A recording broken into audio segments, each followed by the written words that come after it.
Welcome. I'm Alana, a DMM leader in the north of New Zealand. It's great to have you with us.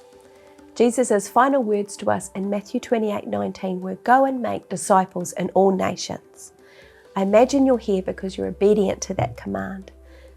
In this series, we're going to explore the principles that govern a discipleship-making movement, or DMM for short, a wineskin which is proving highly effective around the world. We're going to explore these things today with Sam Turner, who's an instrumental leader in northern New Zealand. Sam, can you tell us what is happening in your community at the moment? Sure. Thanks, Alana. It's so good to be here and be a part of what God is doing and sharing in that. In our community at the moment, I think predominantly what we're seeing is a response to the Great Commission. I think particularly since all of the shaking that the world has seen recently, people are responding to that shaking. They're questioning their own realities, and I'm hearing the same truth across many different churches and communities. What we're seeing in our community at the moment is a response to that. We're seeing people coming to Jesus en masse. We're seeing people discipled. I'm seeing ex-drug users becoming beacons of light. We're seeing ex-gang members coming to God. And with the Discovery Bible study groups that are being established, we're seeing men coming together in fellowship. We're seeing ladies coming together. We're seeing mixed groups, families. We're seeing kids' DBS groups established. And it's just filling the community with excitement. There's a movement that's taking place and gaining momentum. Jesus' words come to my mind where he said that the harvest is plenty. You know, the fruit, it's ripe. The fields are white. And he told his disciples to go out into that harvest and reap. And I believe that's what we're beginning to see. We're seeing that reaping taking place. And as I say, a momentum that is building and working its way through this country. Wow, you're describing something quite different from the current Western church model. Yeah, it is different and it can seem new to us. But I think really we're rediscovering a biblical model of discipleship. There's some interesting statistics that suggest that the Western church, Christianity, has been in decline for the last 7 decades. Whereas if you look at the global church figures, it's been on the rise. So what does that tell us? In my mind, that suggests that we've been operating under a failed discipleship model. And so what does that look like? Well, I think in the Western traditional church model that you refer to, we have this time of evangelism, and then we come to a point of a profession of faith, and then we move into this awkward era of discipleship, or we put people into a program, and typically it's not been working. Why do I say it hasn't been working? Because we haven't seen disciples being raised up that make disciples, and that was Jesus' model. So what you're trying to say, Sam, is discipleship looks different in other parts of the world compared to our Western church, which is struggling. What is the biblical approach to discipleship, and what can we learn from these other countries? Yeah, it's a great question, Alana. So ultimately, discipleship is a journey. It begins with a relationship, and it has to remain relationship throughout. Often we see in the Western model evangelism through a point of conversion and onto discipleship, which can be an awkward model, almost a forced model. What I'm seeing in the Bible, when we look at Luke, the most chronological of our Gospels, in Luke 9 and 10, we see Jesus sending out his disciples. He sends them out and he puts them to work. And at some point later in that chapter, we hear of Peter's famous profession of faith, "You are the Christ, the Son of the living God." They were already on this journey. And so you see that there's this relational aspect to discipleship that has been somewhat lost in the Western model. Again, if you apply that to our non-Western church context, we see the same thing. We see someone opening the Word of God, they're getting excited about it, and they say, "Have you seen this?" And suddenly they're alongside one another, and at some point in that journey, we come to a profession of faith, and the journey goes on. We're really just looking to take somebody's hand, place it in Jesus' hand, and then walk alongside them for that journey. There's an amazing testimony that I heard of that came out of Australia in a DMM movement over there. And this man, he goes into his local store and there's a Muslim guy in there. And he said it was a long shot, but he walked up to this Muslim man and just simply said to him, "I'm looking for someone to open the scriptures with. Would you be interested?" And the response was amazing. He said, our scriptures are so sacred, I've never read them. It would be an honor to read your sacred scriptures with you. And so they got together and they went through this process of a discovery Bible study. And at the end of this study, we ask a question: what are you going to do about what we've read? And this Muslim man's response was, "I'm going to tell X, Y, and Z.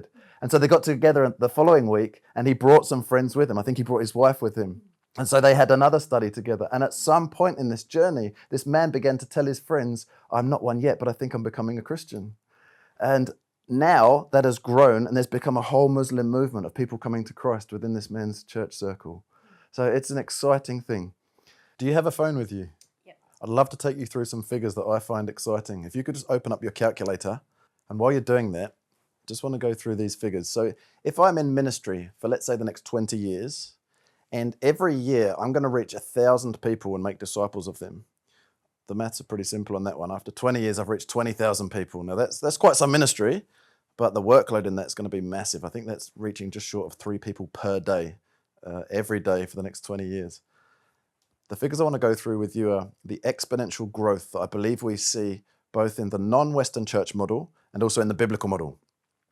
So I just want you to imagine you're going to reach 3 people per year. And you're going to teach those 3 people to reach another 3 people and disciple them to reach another 3. So year number 1, I just want you to type in 3 in your calculator and then times 3 equals, which will give you year number 2. 9. 9 people. Times 3 equals, we're now up to year 3. 27. Times 3 equals, year 4. 81. Year 5. 243. Year 6.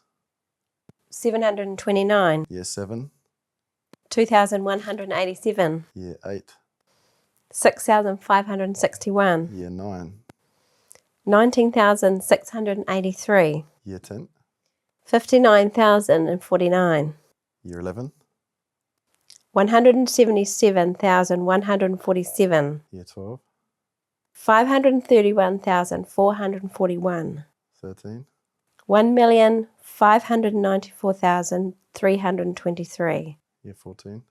4,700,882. 969. Year 15, you're doing so well.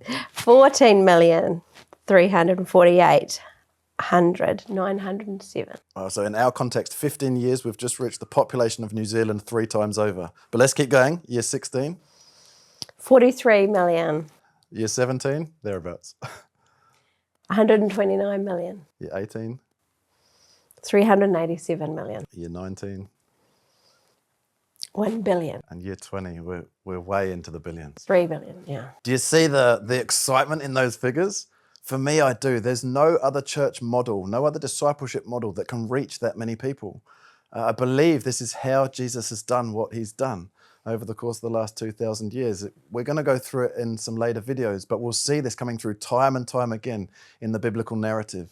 But the figures excite me. When we're looking at continuing Jesus' work of seeking and saving and reaching the lost in response to the Great Commission, this model is exponential growth.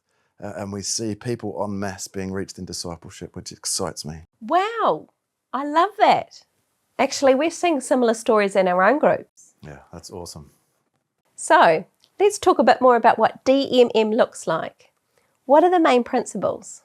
So there are 4 main principles that really govern how everything else operates. The first of which has to be prayer. Before anything else is going to multiply, before we engage in the work of God, we've got to come before him and ultimately realize that it's his work and not ours to start with.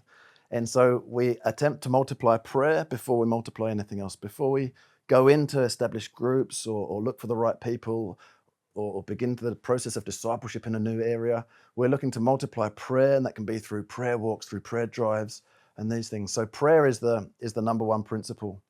The second principle I'd like to go through is people of peace.